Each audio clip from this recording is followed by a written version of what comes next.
Hi guys, so today we will start a new unit. It's unit 6 and it's called radical functions. So I will write all the instructions on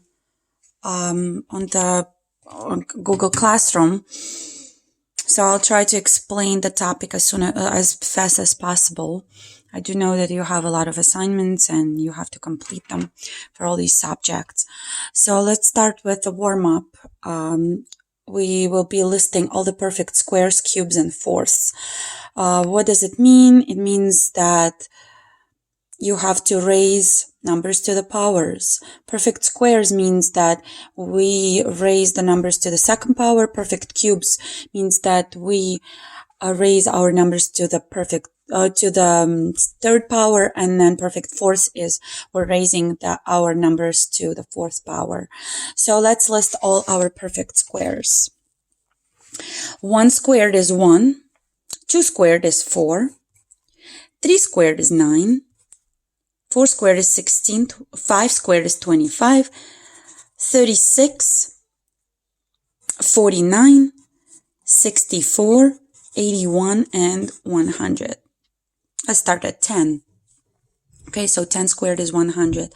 Perfect cubes. 1 to the third power is 1, because 1 times 1 times 1 is 1.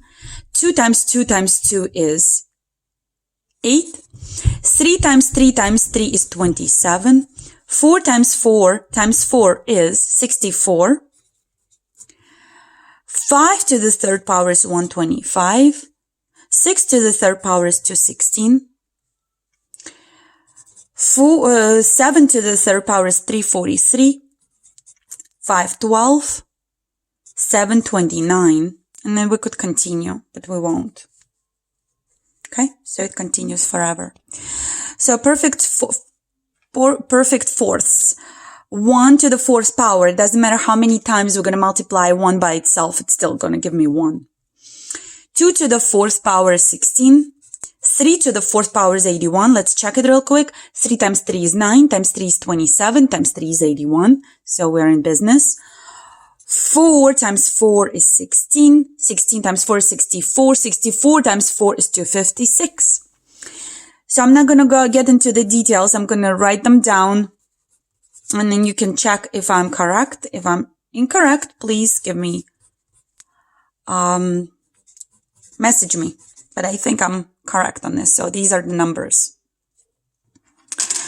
Okay, now we're going to deal with the parts of radical. Okay, we were dealing with that before a little bit, probably in Algebra 1. So now it's Algebra 2. We have to go a little bit deeper in this topic, okay? So parts of radical. The sign is called radical sign.